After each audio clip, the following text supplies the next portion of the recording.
Hi, my name is Bailey Green, and when it comes to having a strong, safe password, it is probably one of the most important things that I would consider when it comes to having security.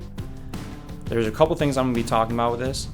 One, you want to make sure that your password is at least 8 characters, and you also want to make sure that you include one uppercase, lowercase characters, and also special symbols as well. When it comes to having a safe password, you definitely do not want to use the same password for all of your logins or a couple logins.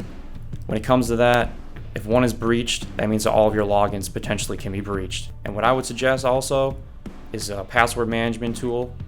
One that we use personally here at Grit is Dashlane Password Manager. This will allow you to keep track of all your passwords and logins for websites and applications all together in one place. If you have any questions, please contact us at grittext.com.